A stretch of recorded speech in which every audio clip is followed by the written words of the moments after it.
welcome to Reaper Pro Tips with me, your host and disembodied hands, John, who's also a disembodied beard and disembodied hands. So now I'm imagining this, like, fluffy red beard, like, floating in midair with, like, disembodied hands under it. That's a pretty good undead. I bet if you threw that at a party in a dungeon, they'd be like, Anyway, hi. Here's us. This is who we are. And we're going to paint a miniature, because that's what we do. Hi, Spitfire. Hello, everybody else. Yay, Zachariah with the triple hype. Thank you. In Quinny's absence, I'll just rely on you to do the triple hype. Beard holder. Yeah, beard holder. You're right, Silver Tongue. Yeah, that's what you call it, the beard holder. Yes. Monster. What do you think, John? You up for that? Reaper should make that miniature stat. In the eye of the beard holder, then you've gotta like put the eyeball in the middle of it. But it definitely is far enough away. Wow, okay. I took my flannel off. I was like, oh, it's not cold. And I'm like, no, it's cold. It's cold. Definitely far enough from Wizard's IP for us to get away with that iteration of the beholder. Though I don't know how you feel about eye stalks, John. All right. That was funny. That was good. Thanks for that. I've had kind of a rough couple days, so thanks for that, guys. David's got some sort of, we think it's just gastro crap, but that's like viral, and I think he might have passed it on to me, and like I was already having stomach troubles. Now I'm like, ugh. So if I'm a little bit lower energy today, guys, it's because I'm just like chilling. Today's a chillaxing day to try to just recuperate and eat bland food. Never fun, right? Never fun. So yeah. That's my plan. And a lot of writing today. I have too many pairs of glasses. I have no idea where I got my extra pair of glasses from. Oh well. I'm ridiculous today. Can you tell? I'm more ridiculous than Kiki today. Oh, yeah. Anyway, so yeah. I should probably just grab the pair of glasses that has fewer fingerprints on it. But yes. I finally, okay, so different writers have different, like, quirks, right? Because quirks are what make us human. When it comes down to it, quirks are what make us us, I guess. Human stuff makes us human, but quirks are what make us our particular human. So as a writer, I have this thing. I have to know the theme of what I'm working on to really, like, get into it. And I have been struggling with the theme of Rite of Winter for, like, a week. Since I decided to switch over to it. Since I decided that North of the Wind was not the book I needed to write right now. Finally, this morning, it popped into my head what the theme was. And the stupid thing about this, and this is how intuitive writing works, guys. It's like magic. It's the magic of your brain. My brain knew what the theme was. And if you look at the first 2 chapters that I have completed, you will see the theme clearly running through them. But I didn't understand what the theme was. My subconscious mind knew what the theme was. It had all the answers. I didn't, so I was having trouble making progress on the book. It's so weird. You just wish you could call up your subconscious mind and go, dude, I need this. We need to start chapter 3. It's so weird. It's just so weird. And your subconscious mind does all sorts of weird stuff. But that's like, totally, like, isn't that just like, it's the funkiest thing because it is like magic when you're doing it. Because you're just like, why didn't I see that I've seeded this through the story so far already? It's just really funky. It is like magic. It's why I love and hate the way I write. And I think most intuitive writers are like that. And it's why you have writers like Stephen King and George R. R. Martin who can honestly just dive into a book and write it. And yeah, sure, they've got to edit it once it's out, but I mean, Stephen King just goes. He writes into the dark, and that's essentially he sits down with nothing in his head and he just goes. And a coherent story comes out at the end. And that's how that happens, is like his subconscious knows what the story is. He's just like he's giving it all the free rein. Yeah, right. Hey, subconscious, please tell me why. Yes. Right. And I was sitting there dancing around different themes going, is it this? No, we've already done that. Is it this? Is it this? And I was getting closer and closer, kind of inching over in that direction. And then I was like, aha. Which is good because, like, when you have this sort of thing happen, you can throw surprises in, right? Because then you're like, well, it's clearly leading this direction. And then you're like, but no. Yeah, so you have to have the theme worked out. Yeah, otherwise it's not coherent, right? And it's so funny because a lot of theme is the one thing that a lot of beginning writers like just don't even think about, right? They're like, oh, that's for fiction with a capital F, right? Literary fiction has themes. It's like, no, every good book has a theme. Trust me on this. It might be simple. It might be a simple theme, but it's there. And the ones that you feel like the ending isn't quite satisfying are the ones that have lost their theme or never understood their theme. And that goes for movies, too. Like a movie that starts out... I'm shifting. A movie that starts out promising and then just doesn't, like, for some reason, the finale doesn't touch you, like, doesn't really emotionally impact, and you're like, what happened there? They just missed it. It's because there's not the emotional resonance of the theme behind it. You don't have to really try. I mean, most of the time, if you're a creative and you're kind of like in touch with your inner goo, Agent Marvel, you've got something. You got something there. Like, because in order to write the story, there has to be an issue, right? And usually there's the surface issue and the underlying issue. So the theme is generally about both of those, but very much so about the underlying issue. So I find that in my writing, I often haven't tried to give it themes. It gives itself themes, but before I was conscious of it, I just wasn't very good at following the theme. Like I would write a finale and it wouldn't hit. And that was what happened with West of the Moon. That's why I rewrote the entire ending. Is because by that point, I knew what my finale was. I knew what my theme was very strongly for each character. And so I had to rewrite for each character to get their satisfying ending. Some of them I knew right away. Like, I knew Sola, actually, weirdly, right away. But for the other two, I actually had to, like, really go on a journey with them to figure it out. So, yeah, enough about writing, although it's interesting. It's interesting. I always find, like, the machinations of creativity in any form to be really interesting. And sometimes you have this happen with miniatures, although instead of theme, you tend to have, like kind of color scheme or idea or mood or something like that, right?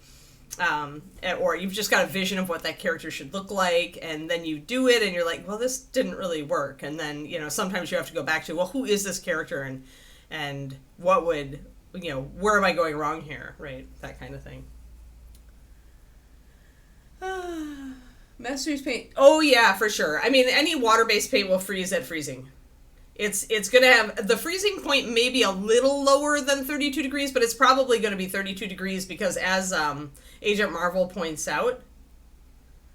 Okay, you're spotty. Thanks, Reaper John. I'll try to end more or less on time. So Silver Tongue, what's going to happen if your paint freezes is the water freezes first. Because the resins really, don't freeze. They just, they do freeze, but they're plastic. So they freeze at the freezing point of, whatever rubbery plastic freezes at, depending on which resin it is. But the reason that paint gets wrecked by freezing is that as the water in it freezes first, it pushes all the particulate matter out of solution. So the water floating at the top, here's your particles floating near the, kind of falling out of solution. That's why you get that little bit of discoloration fluid at the top. So that freezes, and then it slowly continues to freeze, and as it does, all the particulate matter gets pushed out. So then, when you thaw it, it's no longer an emulsion. You've essentially de-emulsified it with freezing. Now, that said, Silver Tongue, it takes a while. So, if you order paint in the winter and you fetch it off the doorstep within, half an hour, of it being put there, you're probably fine. You may be fine even if it's right up against the door because your house tends to have a little bit of an aura around it that's a little warmer than the outside air. But if you leave it sitting there for 3 hours, that's long enough for the cold to penetrate through the box into the paint, and it may freeze your paint. So, leaving it overnight is a sure recipe for death. I've talked about this before, Zachariah. You probably absorbed it from somewhere. And on the pun.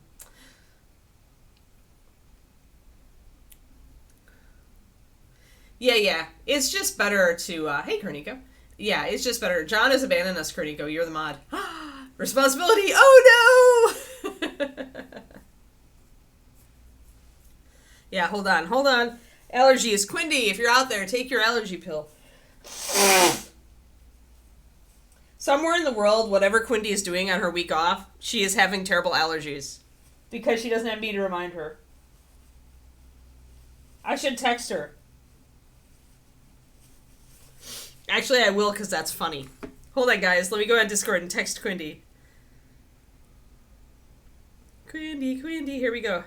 Take your allergy pill.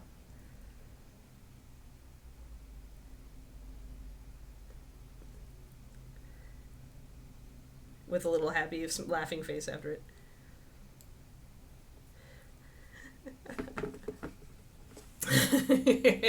There. Now if she checks her Discord, she'll get it.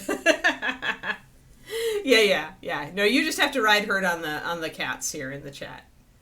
Yeah, right, Silver Tongue. Yeah, you've got to, at that point, you've got to cross your fingers that the paint delivery is going to hit your doorstep soon before you get home. You may be able to kind of, if it's a sunny, cold day, you might be okay because the sun on the box will keep it a little warmer if it's in the sun, right? There's all sorts of mitigating factors. It does take a little while for it to freeze. So, I mean, if you were close to home, you could run home on lunch, and then you could go home at the end of the day, and you'd probably be all right.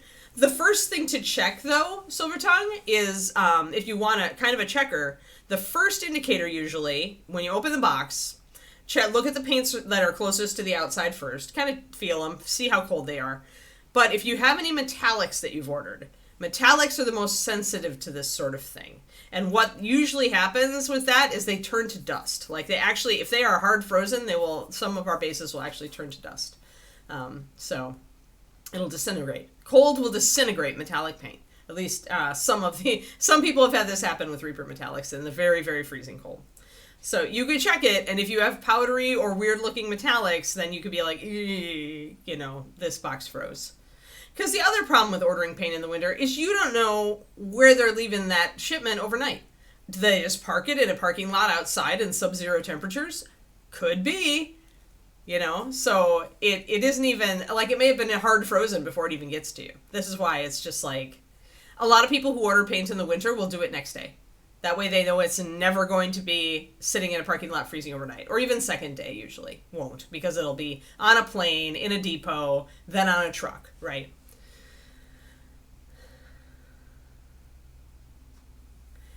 Yeah, so depending on your weather and where you are, you could be okay or not okay. Yeah, I mean, in Texas right now, I don't think it's freezing. Or maybe, did the ice apocalypse hit? Maybe I'm wrong. I haven't checked the weather in Denton for a bit. No, it's 56. I mean, high of 63 today. So Denton isn't in a hard freeze, so you're good for the first part of the trip. And then it really depends where you're going after that. Really depends on where you're going. So yeah, there's all sorts of mitigating factor. It's not an automatic bad thing. That's why we don't do a blanket statement saying don't order paint in the winter. We just tell you, hey, if you're in a really cold climate, be careful about how you order it. Think about going for a... Right, but 38 is fine. Yeah, 38 is fine. It just, once it gets below 32 Fahrenheit or 0 Celsius, then that's where you have a problem. Even if it's like 32 degrees. Like, because if it's 32, that box and its interior contents are going to take hours and hours and hours to freeze solid. That's what we're talking about, is freezing solid. So, like, a lot of snowy days, it's maybe only 30, right? It doesn't get really, really, really cold usually when it's snowing. So it'll take a while, and you may be just fine. That's the thing, right? There's all sorts of mitigating factors. Right, yeah. And sometimes, if the person packing your order is aware, they will absolutely do that, Kerniko. Absolutely. Although, the other thing, well, I guess that doesn't really matter. Yeah. No. So sure. So essentially, the center of the box is going to take longer. Obviously, the cold is going to take longer to penetrate. And the warmer it is relative to how close it is to freezing, the longer it's going to take. It's when it's like, 10 degrees Fahrenheit with a wind chill of, negative 20, and it sits out there for 4 hours, then you're going to be in trouble because that's just a lot, right? It's going to freeze pretty fast at that point. So, yeah, this time of year, early winter, usually not nearly as bad as ordering in, say, February. All right, so let's this is a great conversation actually to have since it is winter. But yeah, just be cautious, and if you have the cash, consider springing for like 2-day. Because if you are ordering paint, or save up money and put in just your paint order all at once on a 2-day, and that'll usually protect it. Now, Reaper is really good about replacing paints that are damaged, and that includes frozen. But we like to hopefully make the decisions that make it less likely you're going to have that problem. So I have my I have hairs. I have errant hairs. I must do brush surgery. Pardon me. So I have a hair sticking out. You can see it right there. See it right there, the hair. Grab your knife. Get in between the brush and those hairs. This can sometimes be a little difficult if they're close. There. Then gently pull those hairs out so that they stick out even more, so that you can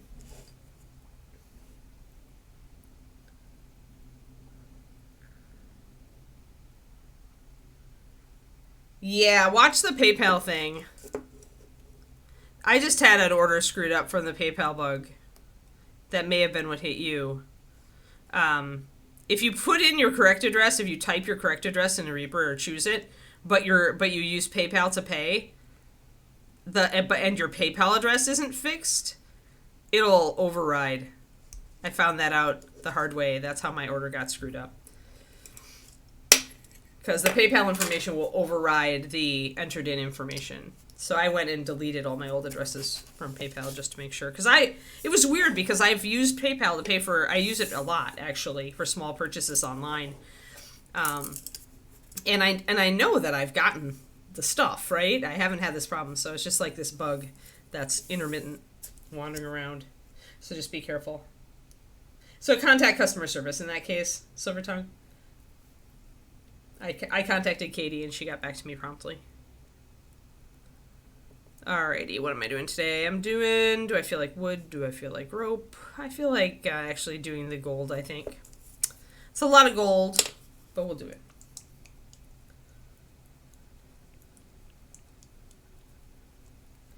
You could probably do a DNA test to really find out twistedoma. A lot of things, remember that genes are weird and, there are German Shepherd mixes that look just like a Shiloh Shepherd, for example, like our breed. But when you DNA test them, you find out they're actually like a Malamute GSD something. Genes are funny with dog and cat breeds. So you can get a combo that looks like a breed, but have a regular mix of genes. And rarity depends on it also, right? If the breed that you're looking at that your cat might be is really rare, it's unlikely, although not impossible, that it is actually what you're looking at. But yeah, we have people come on our Facebook and stuff all the time asking, hey, I found this dog in a shelter, is it a Shiloh, right? The only real answer is embark DNA test. I don't know if they do that for cats as well as dogs. I would think that maybe they do. No, the anchor's not done at all. I haven't felt inspired to work on it, Pendrake.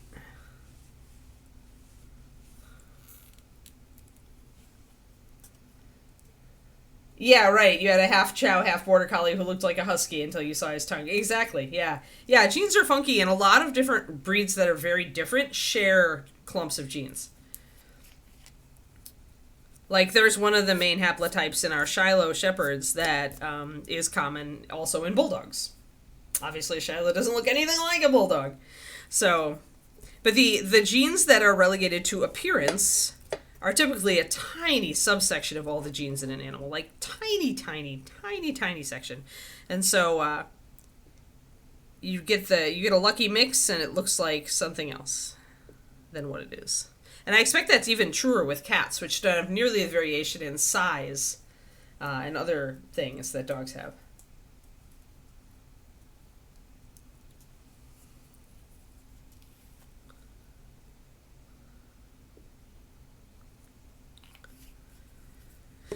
All right, let's get. I do want some pretty bright gold today, unlike yesterday.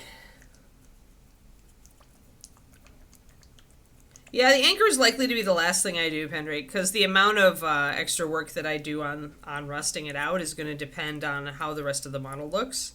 I don't want to. I want to do just enough to make it look cool. I don't want to go overboard. Ha ha ha ha ha ha on it. There you go, Zachariah. There you go. Because it will distract, and I need it to stay dark because it's kind of a frame for her. I knew you'd love that, Zachariah. I lowered myself there. Yes, SSC could be at least 40% goblin, but until you ran him through Embark, you wouldn't know. He's probably some other sort of fae entirely. It would be pretty cool if there was actually a breed of goblin cat out there. Or maybe it wouldn't be, because they'd be attacking miniatures everywhere.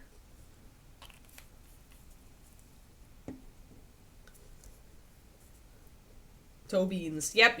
Yeah. Especially when it's snowy out, right? Because they can get that ice packed into that area between the paths if they spend significant time outside.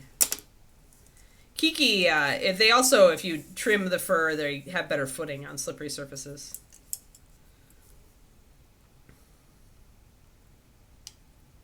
But it's not a tavern sign, Pendrake. I'm not painting it as one. Like, I'm painting it as if it's real life.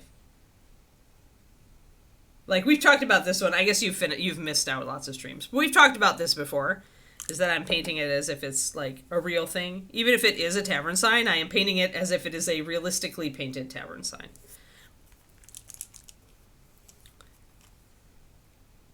So I'm essentially mostly ignoring the fact that it's a tavern sign. Because I didn't want to paint it that way. And I want to do something. If you don't rust the anchor, then it's a lot harder to paint. If you don't do some sort of corrosion on it. What have I got? Right, I think that's pretty good. I may want to do a little bit more water there. Tiny bit more. All right, now we'll mix this up. But yeah, I want to do some detailing on it. I don't want to change its color a lot, but just doing a simple highlight on it would be very, very boring.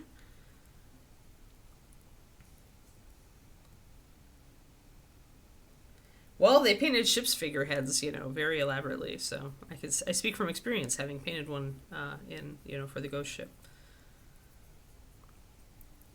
What it comes down to is, this is the way I wanted to paint it. This is the way I'm going to paint it. If you guys don't want to paint it this way, then don't.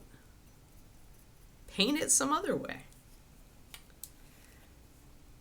But I would have thought it was freakishly boring to paint it as if it was wood. There's only so many things you can do, and the little details would make it annoying.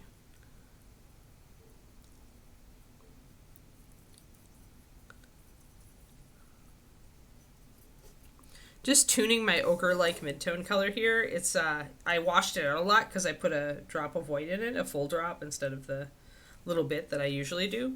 And I'm regretting that, so I'm dropping more rich leather and lantern yellow in there to make it a little more saturated. And we'll go over here. And then we'll mix up some brown liner for shading.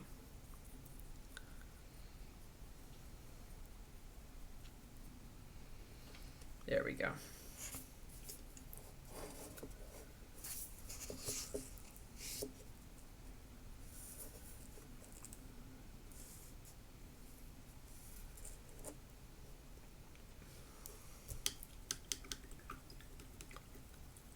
There we go. All right. And the brown liner, the old brown liner.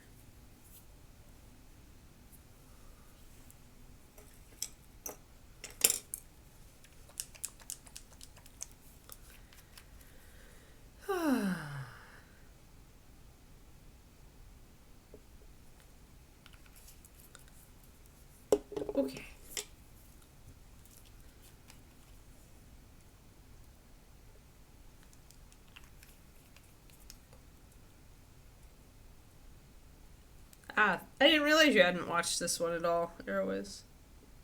I guess that depending on the days you take off from the stream, you could have some weird, like Pendrake not seeing several days of this one.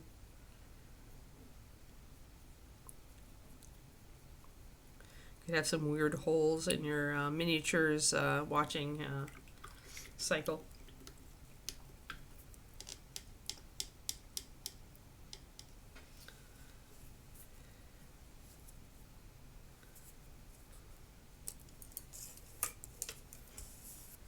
Okie dokie. Oh, yawning. Yeah, did not sleep great. Sorry for the lethargic Anne.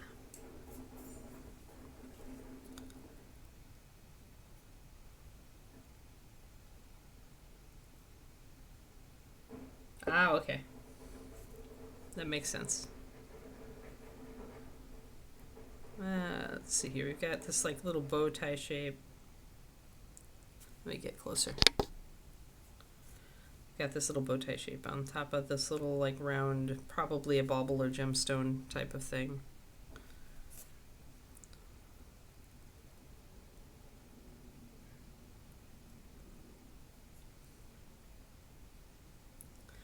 Got my video up yesterday, so if you are not a patron, you can wander over and see the pinning video that just went up on YouTube on Painting Big.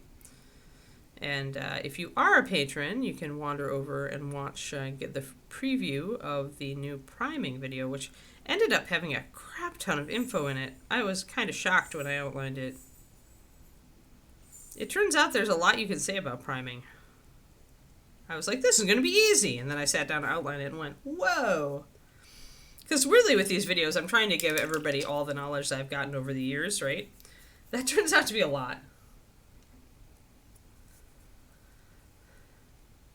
But because I finished that yesterday, today is going to be a writing day. That and it's kind of a low energy day. I don't need a lot of extra stress, so...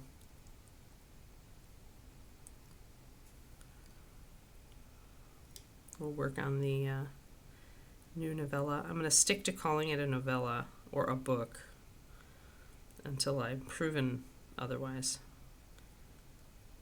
I don't want these rivets on the mug to like stand out, like brown liner stand out, so I'm kind of mixing these two colors together to make this kind of halfway color. And that's what I'm going to use for these mug rivets, because it's just less...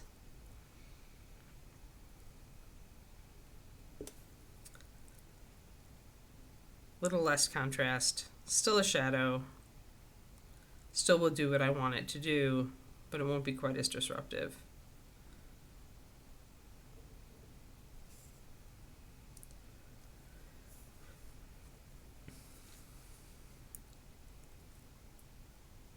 Went to CrossFit last night, not feeling well, and that was a mistake, but I got through it, but it was, I would have enjoyed the workout a lot more if my gut hadn't been acting up. Lately, the owner is putting up a lot of workouts that are using weightlifting as cardio, which usually I'm happy because more weightlifting, yay. But was not so fun. So these little rings around the cup are technically cylinders. If you imagine this as if it's a whole cylinder, just like if it's all part of one thing, you can see that it's just like a cylinder that's had a piece chopped out of it, right? So these little rings are also that way. So that means we're painting it, we're highlighting it as if it's round. So we're going to go and highlight the upper part of the surface in general, and then we're going to have a bit of a shadow, and then we're going to have an under reflection. But our main light source is probably going to be right here. Because although the top is light, your main light should be where, as the light curves around, it's right before this surface starts to curve away from your eyes. So that's about right above this rivet. Beneath this rivet, the surface definitely curves away from you. So this is where you put your highest highlight. Yeah, they mess up everything, you're right. And sadly, I'm lately having a lot of tummy issues.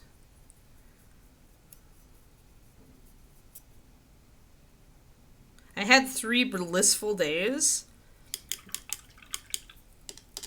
of no tummy issues, And then David came down with this gastro crap, and now I think I've gotten it from him. I think it's that, because there was like a slight deviation from my diet yesterday, but not anything I could really point to and say that did it. Like, I wasn't dumb. I didn't eat a Danish or something. And going really low carb had pretty much put me back to like I had 3 days of 90 sleep scores. 90 or 91. That's insane. 3 days in a row. I felt like I was superpowered yesterday. Really good sleep, but I did not get great sleep last night. So we're just going to start by lightening up this area.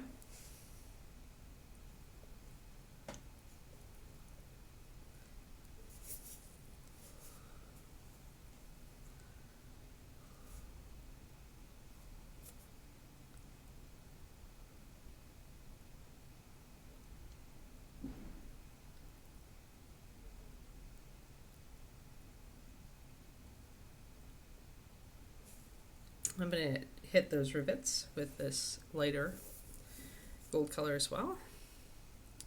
I'm going to take my shadow and put it back here right at the crease where the handle comes out. It's an opportunity to put in a shadow. Scottish folds are cute.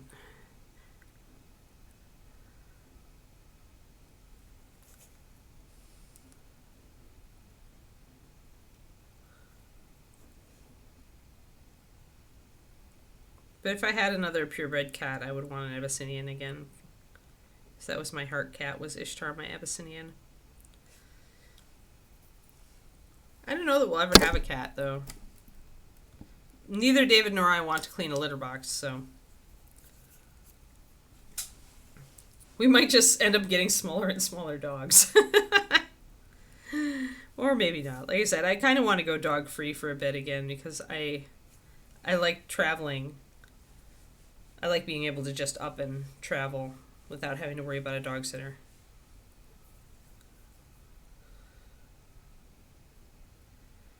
So we'll see how it all works out.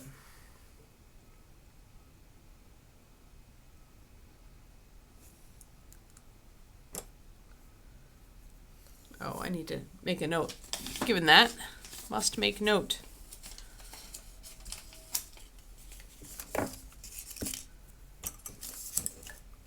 I need to check and make sure that I booked our dog sitter for what's coming up this summer.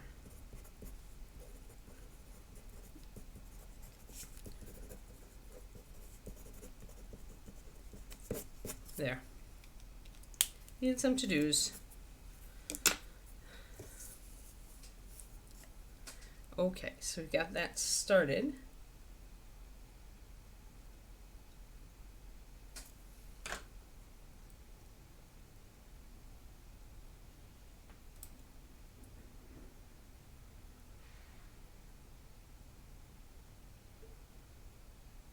Oh, that's nice, Sakurai. I'm glad. Yay.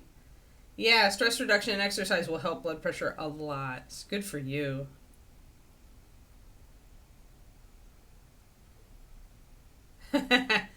Sleep score is like my Fitbit figures it out, Pedrick. Most calorie trackers or step trackers these days. If they have a heart rate monitor, they'll also give you a sleep score. Yeah, that's the problem with purebreds, man. Oh, you're gonna start going low carb. Nice, Agent Marvel. Yeah, yep. You just didn't think about it. That was just what you ate, right? Because healthy eating, you're just eating like meat and veggies with some fruit here and there, and you're not eating a lot of processed food or a lot of bread, crackers, things like that. Furry pet free eventually. That makes sense, Sakurai. I mean, it's nice to have it for a while, and I think there'll be a point, there's a point now obviously where I'm enjoying having the pet again, and then we'll have maybe a travel period, and then maybe we get another pet later on where we're not traveling as much. I ended up getting a Siamese from the shelter. Great, totally possible. I mean, I got my Abyssinian from a shelter, if you can believe that.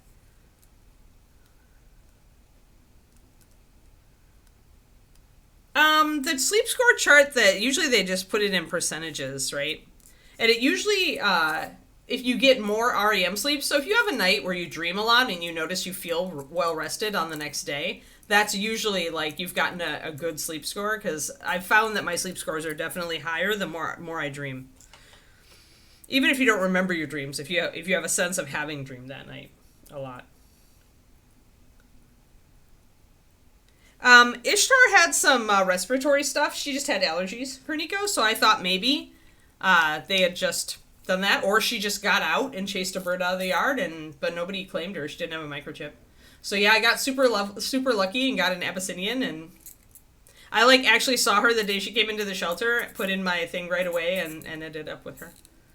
She is a lovely cat. She ended up passing from diabetes, though. That was before it was easier to treat. Broke my heart. She was such a great cat. All of my roommates that I had, every single roommate I had while I had Ishtar, they all loved her to death.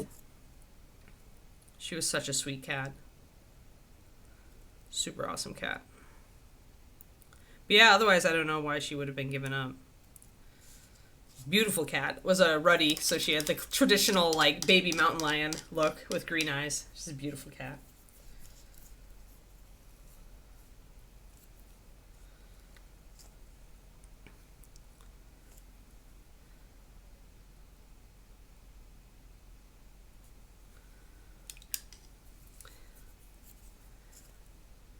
But yeah, if you want any low carb ideas, let me know, Agent Marvel. I'm full of them. Although these days we tend to eat a little bit simpler. Hey, Kiki? No, it's not here. It's next door. It's the yard people. Yeah, it's the yard. No. Keeks, don't make me exile you. Settle down.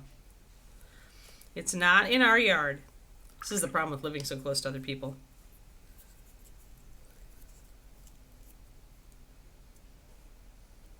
Yeah.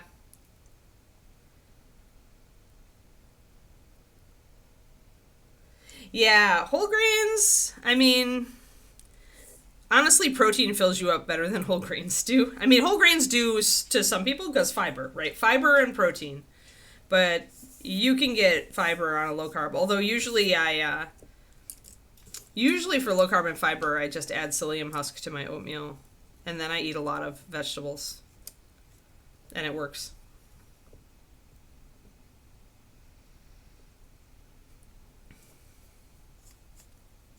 All right, let's get the shadow here right under those rivets, just like I told you we were gonna.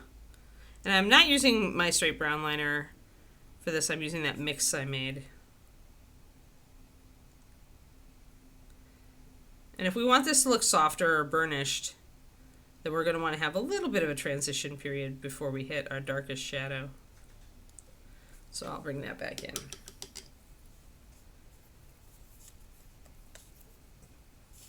Kariniko, you don't need it. It has not failed you in the past, okay? Yep, oatmeal and peanut butter. Yep. Yeah, or in my case, I put I make a mix called Thandai. It's an Indian holiday drink mix usually, but I really like it as a flavor. So I actually looked up a recipe for it. It's a bunch of ground nuts. So nut butter. There you go. A bunch of ground nuts with some spices in it, like cinnamon and fennel and rose petal, actually, weirdly.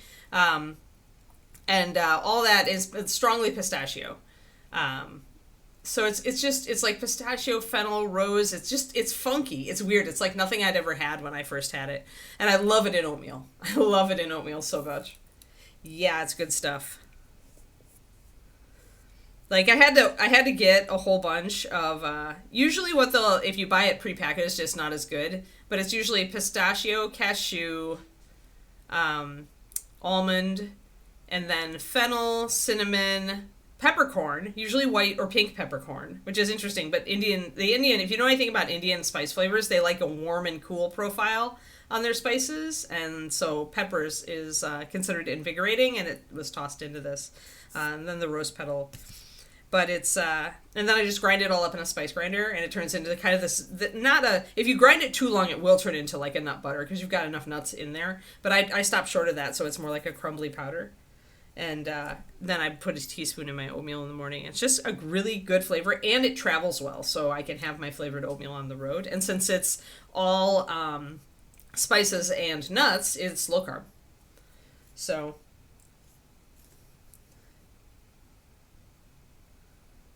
yeah, scrambled eggs without milk. I do cream. Yep, spinach. Yep. I can't do tomatoes. I do use feta sometimes. I add various cheese. And I use cream instead of milk.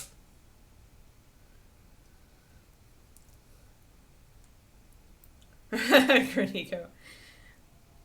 Well, maybe the universe knows that you're going to seek out cats anyway, so it doesn't waste time dumping one in your lap. I mean, if you think about it, if the universe is delivering kitties to people who need kitties, it's like, the Granito girl, she's fine. She'll find another cat when she needs one. You know, like that. Hey, Slayer. Yeah, but I do a smaller portion of oatmeal Crowley because I low carb. So if I only do half a packet of oatmeal, then I only get 11 grams of carbs. Makes a big difference between 11 and 22 for me. And I only need the half a serving of oatmeal to get my psyllium husk in there. So. Oh, yeah, there is a lot of carbs in lattes. You can lower it a little if you switch to, like, soy latte. I actually really love soy lattes. I can't have them anymore, but I love them. Just because I'm not coffeeing. But yeah, I really love the flavor. Actually, soy lattes are the only lattes I've ever been able to drink without any sweetener, just because I really like the flavor. And some coconut milks. If it has carbs, especially Starbucks, you can find milk that's low carb though, like non-milk milk. You're doing a half cup oatmeal, yeah. Yeah, it's a really strong flavor, so I only find I need a teaspoon. But you could adjust it based on your preferences.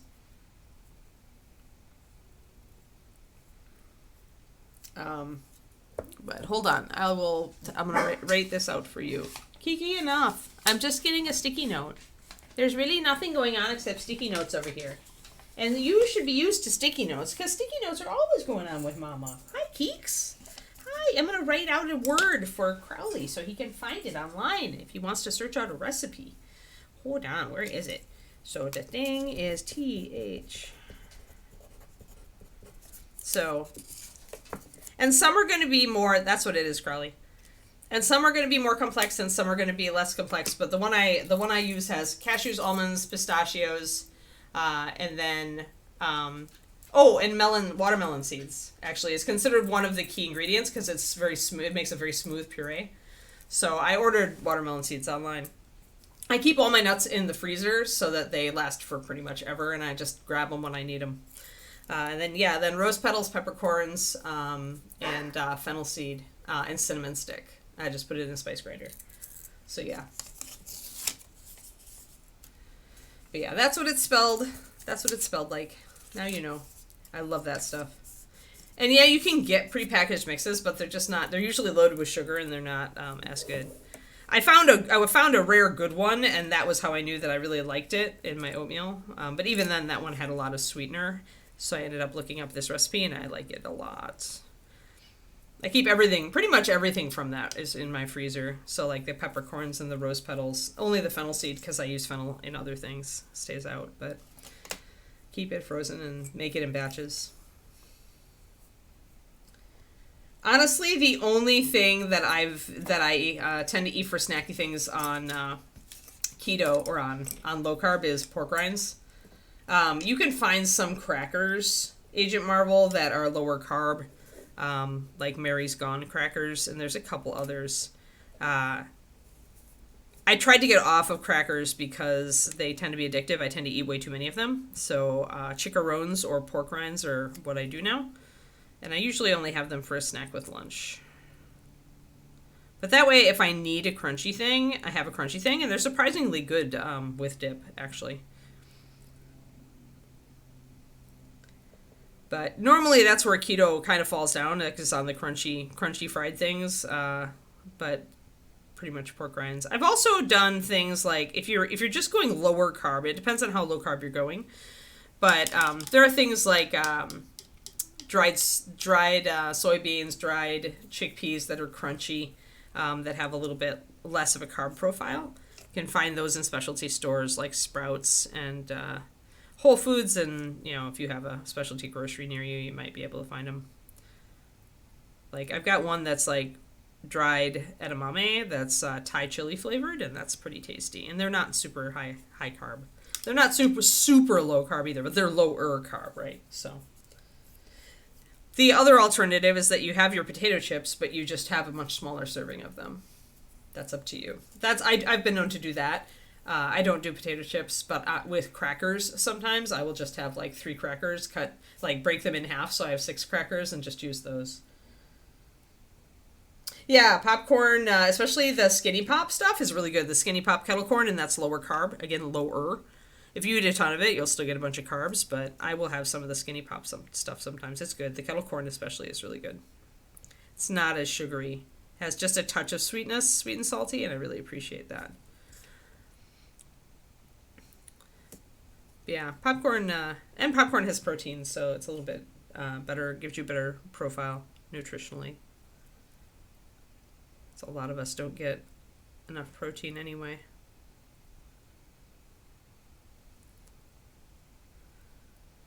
Yeah, but right now I actually found some cheese-flavored, queso-flavored chicharrones that are really addictive, actually. They taste just like every salty, cheese-flavored processed cracker I ever loved. So I've been kind of indulging with those. But they are really strong flavor, and so I can only eat a few. I share what usually Kiki gets half of one, and that makes her happy. She likes pork rinds. What dog wouldn't? So now we're going to put in just a little bit of highlight down here. I'm going to go in and reiterate on that dark. The problem with making this rivet, the demarcation line, is it's harder to get that blended look in there. So yeah, I mean, give pork rinds a chance if you haven't ever. The best ones are 4505, which are made here in the Bay Area. 4505, their regular like chili flavored one is very, very good, fluffy and light, and tasty.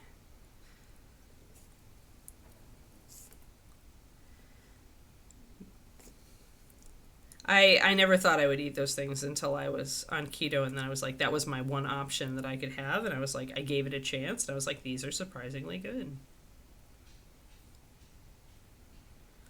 I mean, just like any diet, it's all about learning. It's all about finding the foods that are on diet that you love. Like, that's what it's about. It's not about, like, never having the things you don't want anymore. It's just about finding the new things that you can have that you really enjoy. So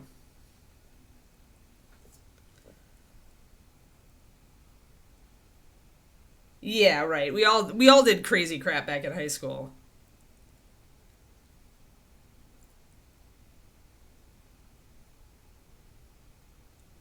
I mean, if I think about the way I ate back in high school, I'm just like shock and horror is all I've got in my head.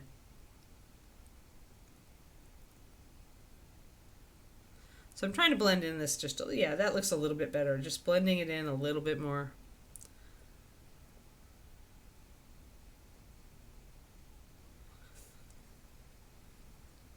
And that's starting to look metallic now. There's all sorts of unhealthy ways to eat popcorn, but if I have to choose, like, I think Skinny Pop white cheddar and Skinny Pop kettle corn, because I have a weakness for kettle corn. Those would be my picks.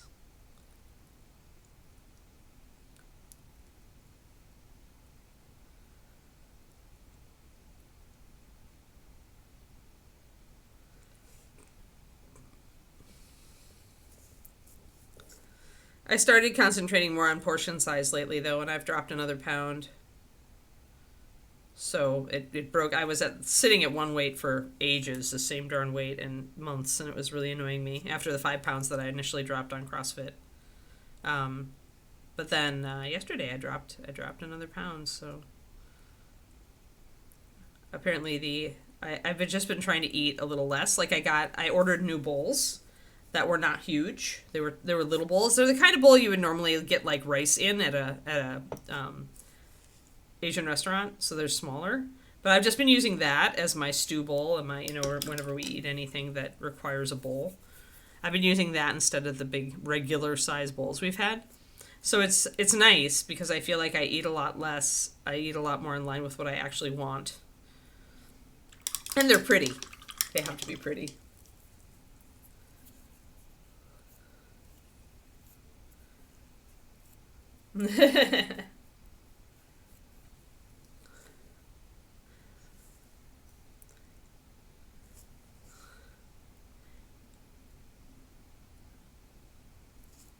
But yeah, once I switched my bowl size, and I also got some plates that were smaller. This is a trick that everybody talks about when you're trying to lose weight, but it actually works because you feel like you're getting enough food then. You're not looking at a tiny portion in the middle of one of the gigantic plates we tend to use these days. Okay, so let's look at the top here. Gotta lighten up this entire area. And there. I'm going to put a little bit of a shadow where they meet.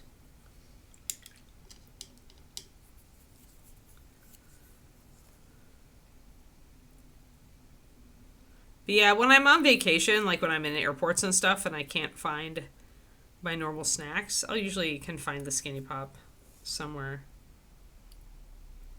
So I'll go for the popcorn. Although lately it's been easier to find more low-carb snacks too, so...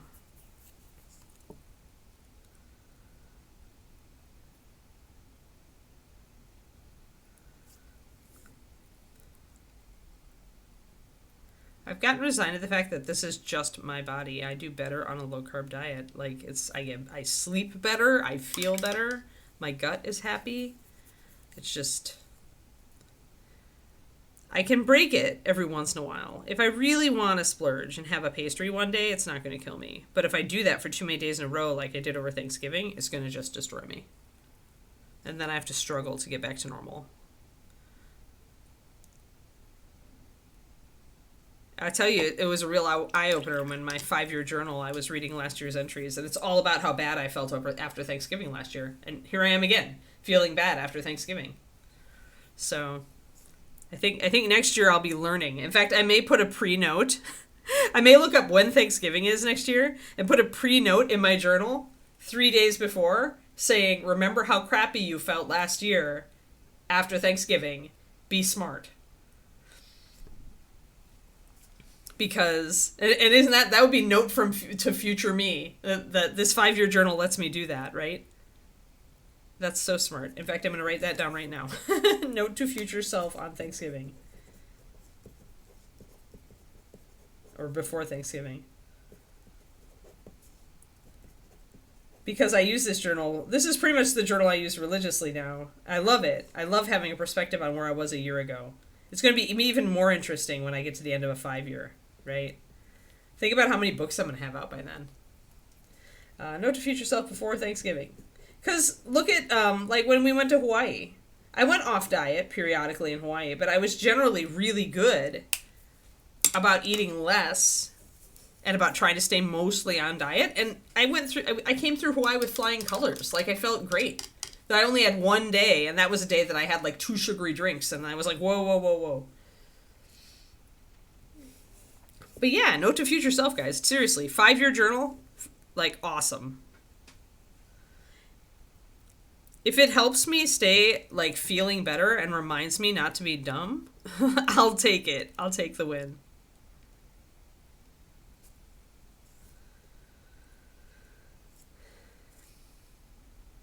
And, Christmas is coming, and that's hazardous as well, so this will help remind me not to be dumb. Because I'm going to want to eat some of David's mom's Christmas cookies, right? Who wouldn't? But I'm just going to need to be smart. I think I just went all overboard before Thanksgiving, and it just did not work well for me.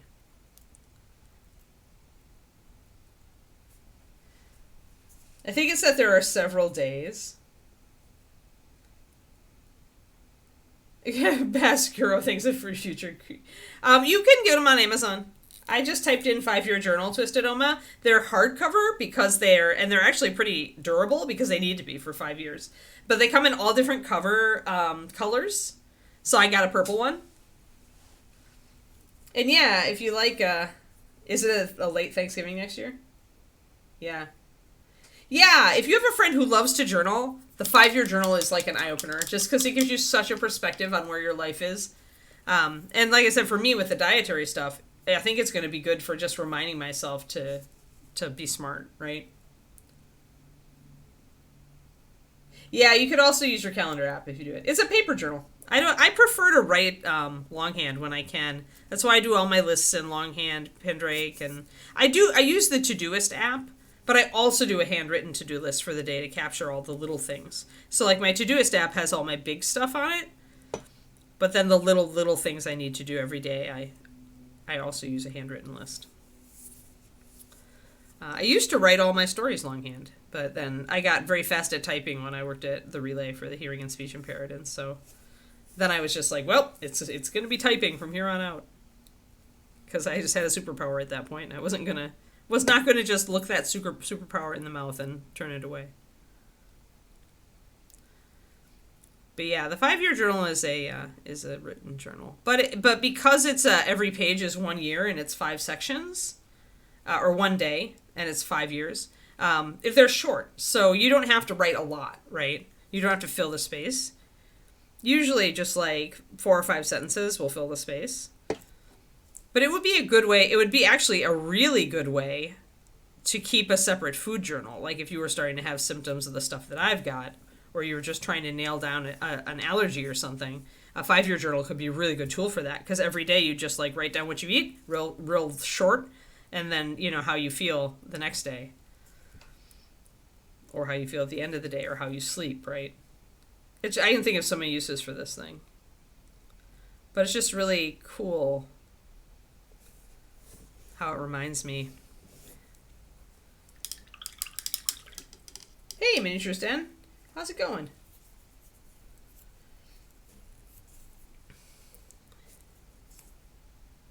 Thanks for the raid. We're working on Mermaid today.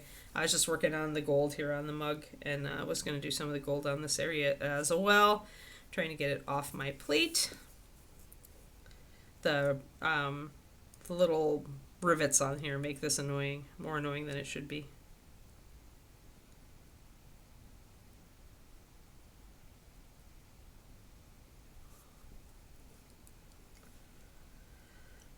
Hello, hello, hello. Hey, alpaca people. Nice to see ya. We've been talking a lot about different stuff. We were just talking about low carb diets, and Indian drink mixes, and I started out talking about how the brain is really weird because of something that happened with my writing. So we've got a few different topics today. Oh, we were talking about purebred cats and finding them at shelters, and about cats in general, and why Kariniko is not a kitten magnet,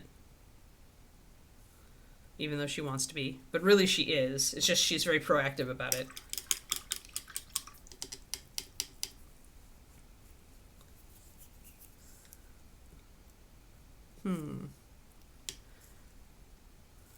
Yeah, that's not gonna work. Looking for my shadow color here. Doo-doo.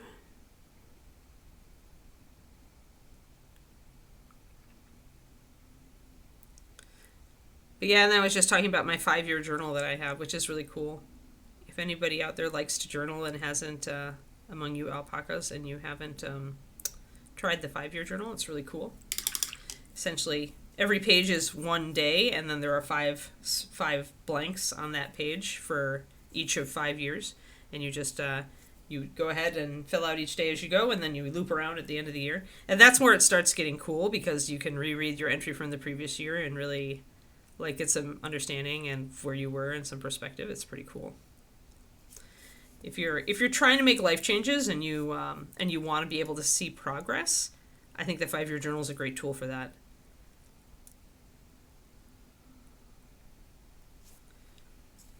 You can find them on Amazon if you just type in 5 year journal.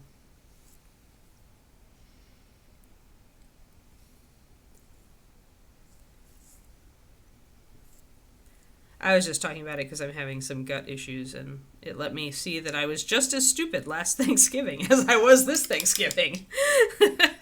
It gave me a perspective that this Thanksgiving did not happen in a vacuum, and that in fact I felt just as sick after last Thanksgiving as I did after this one, which is kind of a flag to myself that I need to be better about this stuff. So yeah, hopefully it helps me make next Thanksgiving better. Blending in this crap can get annoying. There.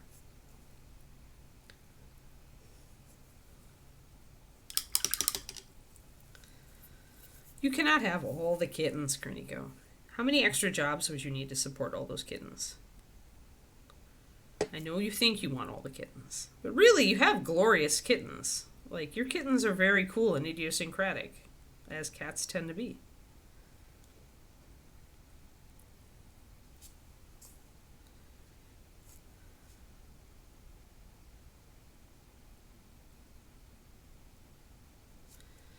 Get my rivets. I need to bring up the light a little bit on the bottom here.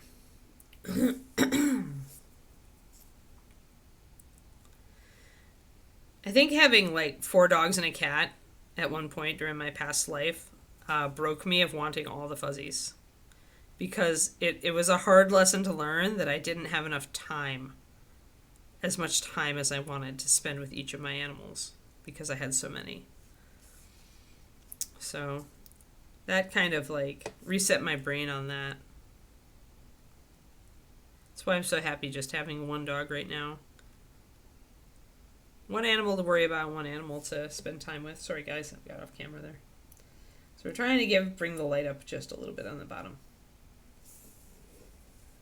Yeah, exactly. You wouldn't have time for snuggles with each of them. That's why I definitely have a limit. 2 is our new limit. And we'll see if we actually get to the 2. It'll depend on if Kiki actually has puppies.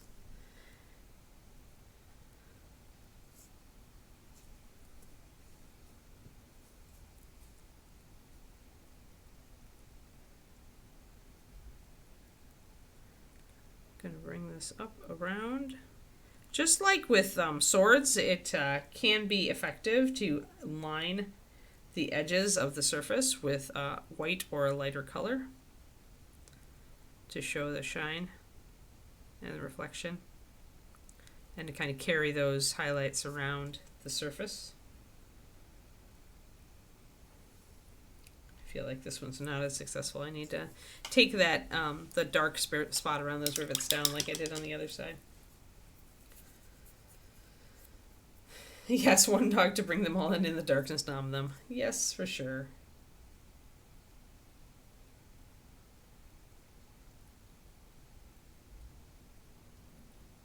Yeah, you could live stream it.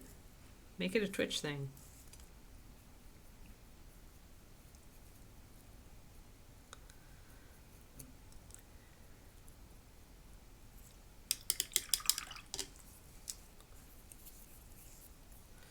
Alright, so I'm going to take my rich leather and paint it over the top of these, just to blend them in a little bit better. Then I'm going to come back with my highlights once I've got them knocked down a little bit and make them a bit better. 7 dogs, 3 cats, iguana, and foster 6. Yeah. And you know what? Some people, Gary, can do that. Like, I am not that people. I am not.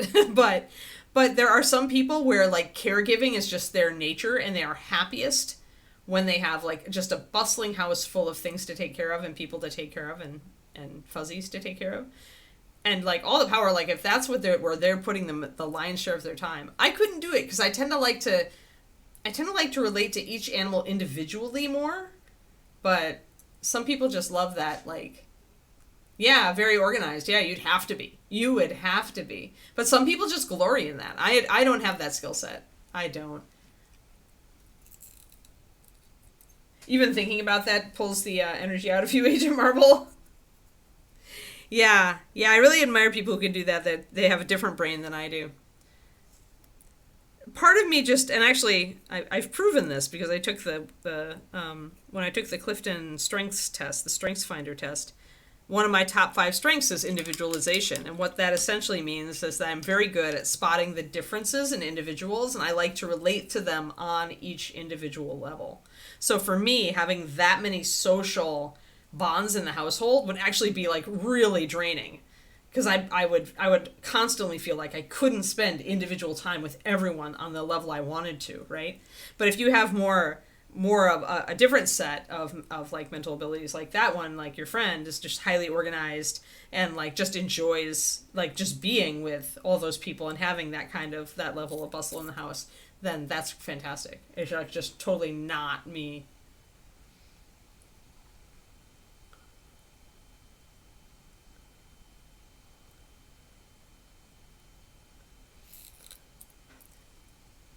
Yeah. Yeah. It's where you get your energy to, right?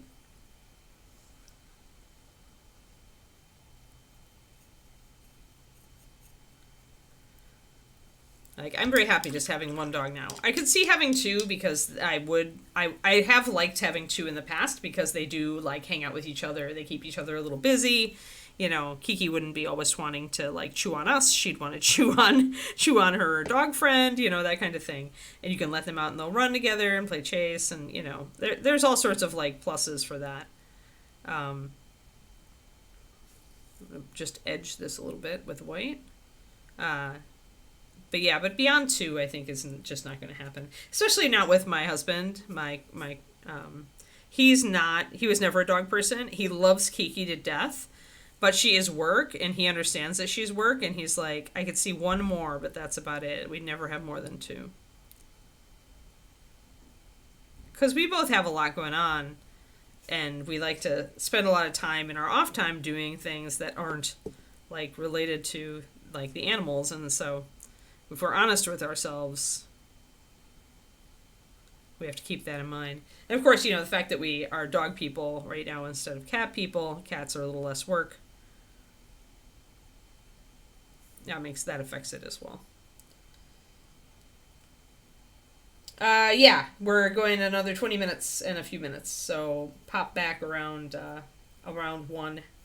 I started more or less on time, John, so I'll end more or less on time.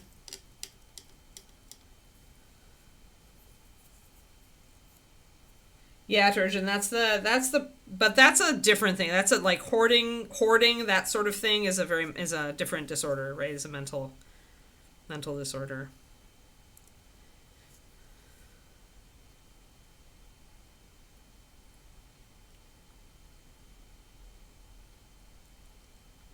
And I don't know enough about it to speak to it, so.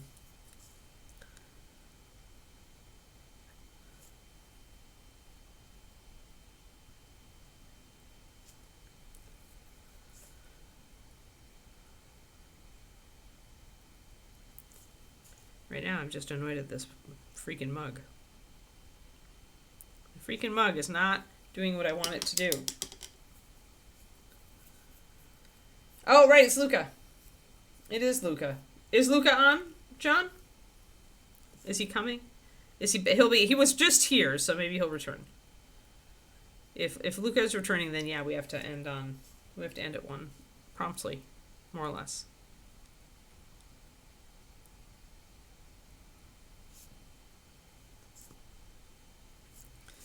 Sometimes with NMM, you just have to freaking go back and forth with it, because it just does not want to be your friend. And you just have to like futz with it until you can make it work. And even me, and I've done plenty of NMM in my life at this point, even I have trouble sometimes with some surfaces. Yeah, we forget what day it is too. I do. So yeah, it's Luca Day.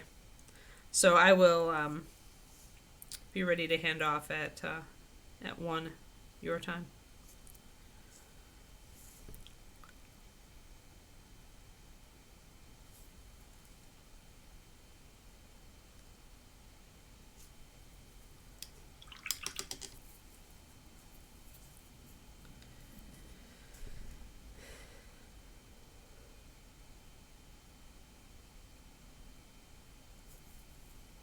Yeah.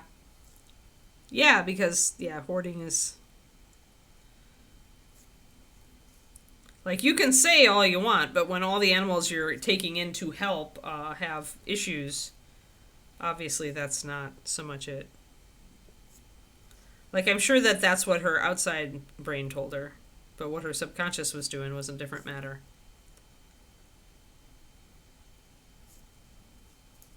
And that brings us full circle back to how weird subconscious minds are, guys. Good job. I always enjoy it when things come full circle at Paint Club.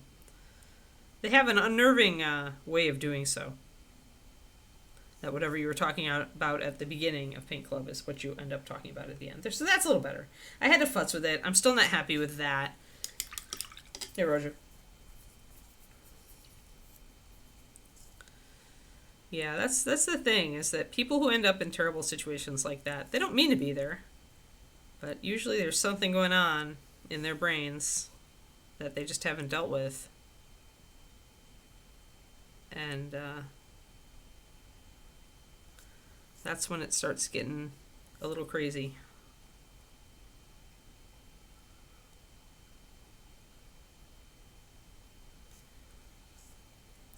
Like, I'm not all about the whole having is evidence of wanting thing, but sometimes there is truth to that. Like, that there's just something going on there, whether it's that the person feels more secure with all of those animals, or, you know, or has a fear of being alone, right? And that's the way it's expressing itself. But, yeah, like I said, I don't know enough about it to speak with confidence about it, so we'll leave that there. Yeah, the nice thing about it, that's Kiki too. Like, David wouldn't ever go out for walks, but now he has to. Now he takes at least one walk a day with Kiki, which is good. Makes me feel happier because he doesn't get, he is a computer nerd. Although his job, he tries hard not to be sedentary. He told me this past weekend. He told me that he's started to take the stairs whenever he has to, like, go across floors and stuff. So he actually does a fair bit of walking now at his job because he makes an effort and uses a standing desk regularly too, so that's pretty cool. Alrighty, so that ended up looking all right. I mean, you can get, like, really into things in a healthy way. Absolutely.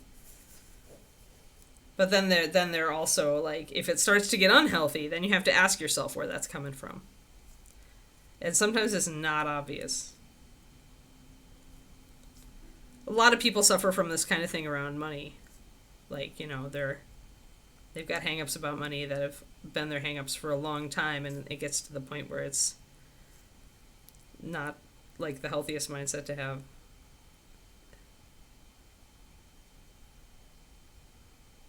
There we go.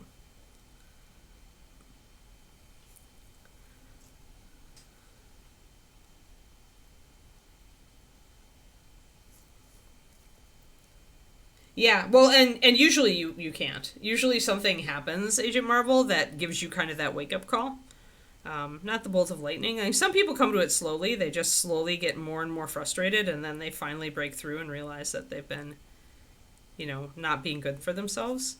But often, if people aren't very introspective, or they've got no reason to examine themselves like that, then people just won't see it. They just won't see that it's not. Like you have to come to a realization about it. You have to have that breakthrough yourself. Nobody can really lead you there. Unless somebody you really care about uses, like, has that intervention. But, I mean, interventions don't always work.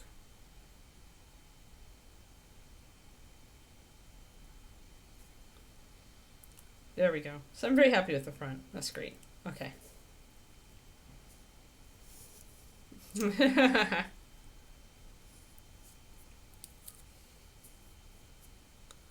that's funny, Turgeon. I've read most of the books on my shelf. I think we all have, like, some books that we picked up and just didn't get to. I'm willing to bet that you have some of those too.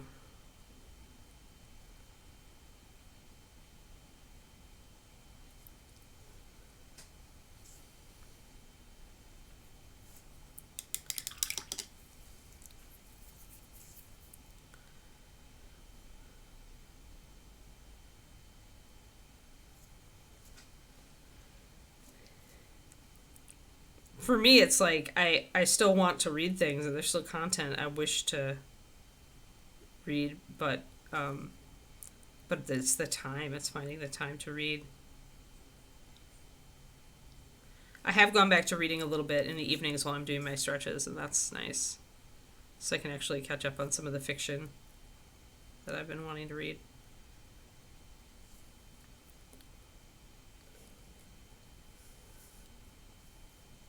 Yeah, more TBR digitals. Yeah, I've got a lot of those because they're not out staring at you, so you forget them. But like I said, like when I'm in an airport, if I'm about to take a trip, I'll just go to all my unread books on my Kindle, and just like, and I'll almost always find something that I can read on the plane.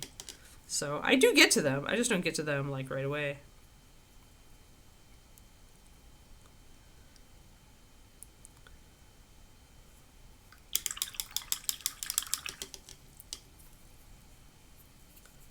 Yeah, I journal a lot also, Agent Marvel. Yeah, you're a lower. Yep, yep.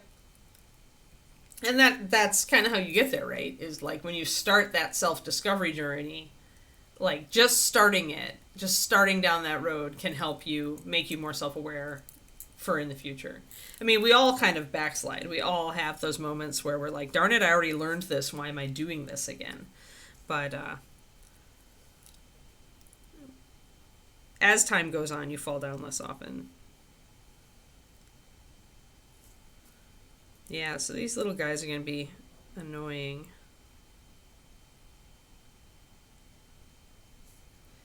There's a lot of little bling down here, and unfortunately it's gonna kind of like blend into the stomach. That's the downside. I think I'm gonna have to glaze this with a really intense yellow to punch it up and get it further away from the skin, especially because I've shaded the skin with the purple. Going really yellow with this gold here, and probably glaze that as well. That's gonna help all of this stand out a little bit more.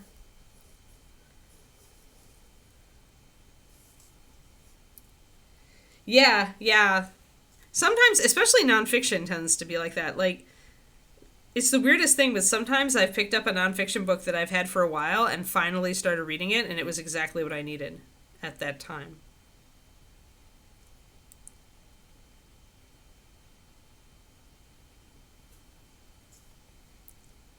It's funny how that happens sometimes.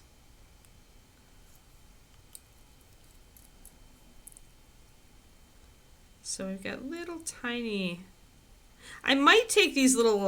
There's tiny sets of like beads or links in between these bigger beads. I may actually make these a color, like if they're colored beads. Maybe lapis. Maybe the blue that we use down here. That's void blue. I might do that here to bring a little bit more in, and then maybe bring this teal up and make that gem teal. What do you guys think? I think that might work because this, if I make this all gold, it's going to blend in, and some parts of it are obviously metal and should be gold, but yeah, I'm thinking that might be the way to go.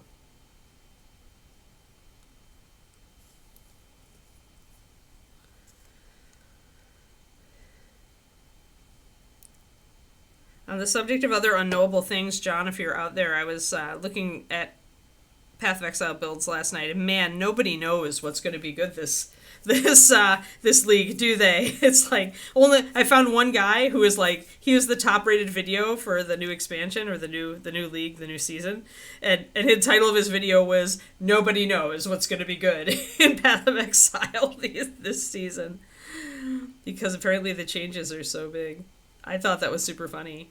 I might end up waiting to start anything until 2 days into the league, when people have a chance to try stuff out.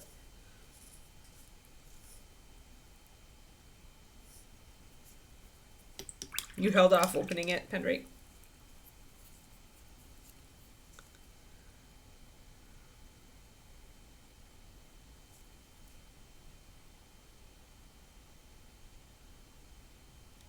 Just gonna bring up my highlights on the gold parts here, and then I might have time to mix up.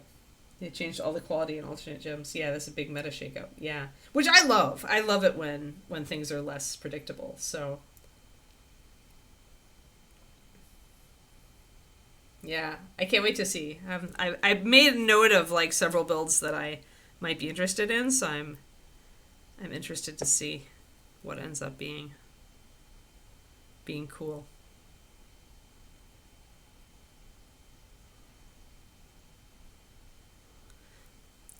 But I'm just going to have to get used to not choosing a build right away. I think I'm just going to have to wait and see.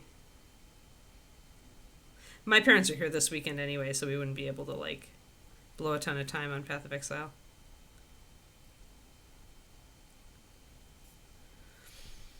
Alright, so there, we've blinged out those gold bits, so that's nice. So now we can grab our, oh, just arrived. Well, cool. I hope that your paints are okay.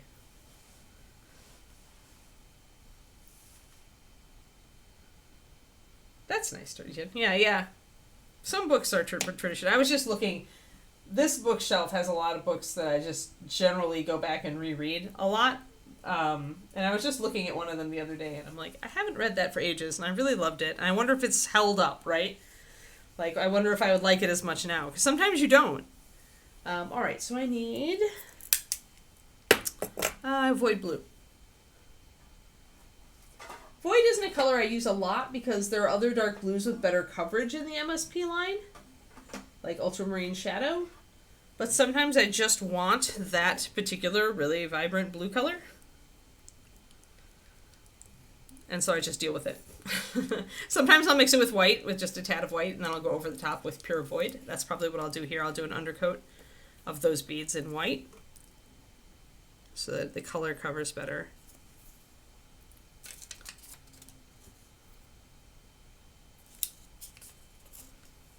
Oh no. Yeah, I've been looking at my Brandon Sanderson Kickstarter, and I'm like going back and forth on whether I really want to use the underlying paint jobs or if I just want to prime them and repaint them, because I was going to use the underlying paint jobs, which is much faster.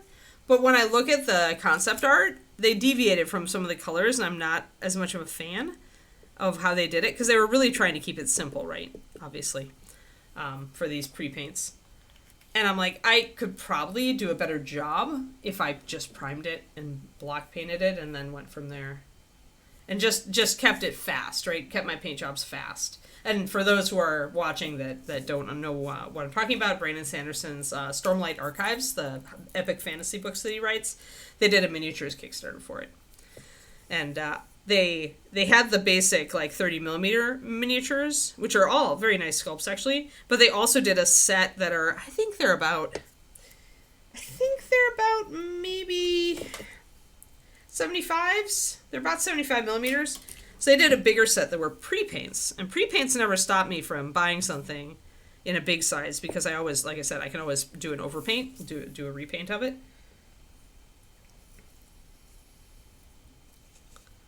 So I've been looking at the female ones that the characters I really enjoy in the books, thinking about if I want to prime. And I'm kind of like, I'm starting to slide more toward priming because it would also make it easier for me to see the mold lines to remove. And they're hardened PVC, I think. They strike me as the same type of plastic that the Dungeons and Doggies are done in. Or Animal Adventures, if you want to call it by its proper name. So I did that white in there. Let's put the blue down. Yeah, so I got just the big ones. I got a free Shard Bearer 28mm, and the sculpt's good, and I can see a little bit where they lost a tiny bit of detail on one part of the model of the 28, but otherwise it seems to have come out really well. And I'm sure that for people who are less of a stickler about minis than I am, like, they're super happy, and even I would be relatively happy if I'd ordered the smaller ones based on the quality of the free one that I got with the Kickstarter. So I'm painting the blue over, and it's kind of disappearing. I may need to go with a brighter blue. This is what happens when you get very small. It's visible in person that it's blue, but on the screen you really lose it. Let's get close. So now you can see it more. Yeah, I need to figure out my bone 6 too. I don't do that. I got all this list of little crap I need to do. Bone 6. Because now I want to actually change my pledge, because I want the stuff that's Bones USA, or at least some of it. Pardon me, drop my brush. Some of the monsters that are Bone 6 I want. Yeah, the Chasm Fiend. Yeah, that I was tempted by that one, Kerniko. But then I asked myself, I've got a lot of big monsters I haven't painted, so I was honest with myself, and I didn't get it. I wanted Kaladin and Shalin and Jezra for the characters. I just thought they'd be fun to repaint big, so I put some white into my blue, and I'm painting it over the top here.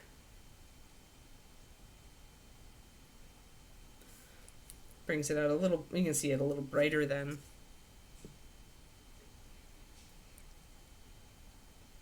But yeah, I read the books and I definitely have characters that I like.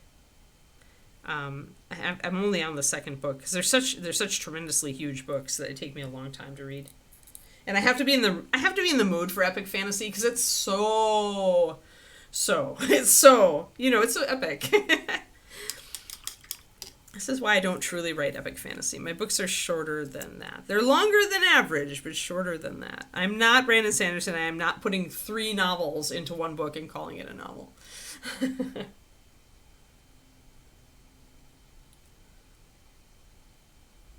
No, Kyle? The first book, oh dang, I totally forgot. Help, Words of Radiance, maybe? No, that's not. Hold on. Stormlight Archive.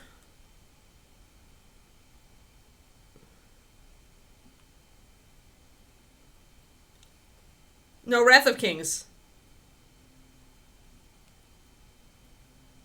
Way of Kings. The Way of Kings, Brandon Sanderson. This is book 1. Thank you, Reaper. Is Luca ready? Luca, are you ready? It's a lot to digest, right?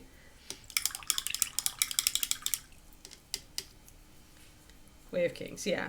But it's cool, and if you give it a try, Way of Kings I found to be very satisfying of a book in itself. And there was a cool reveal at the end. A very surprising reveal. Oh, 30th anniversary dragon. No, I'm not going to paint a dragon on this stream, Pendrake. At this point, I've resigned myself. Kiki says woof. It's also... Do you want to come up and say hi, Keeks? So Kiki says it's 1 o'clock. It's 1 o'clock as well. Right, Keeks? Come on up. Come on up. Come on up, Bubba. Come on up, Bubba. She's like, I have slippy feet. Okay, there we go. There's my monster dog. Monster dog says hi, Reaper John. But yeah, I won't... If I do any dragon stuff, it's going to be probably as a special thing on the Patreon.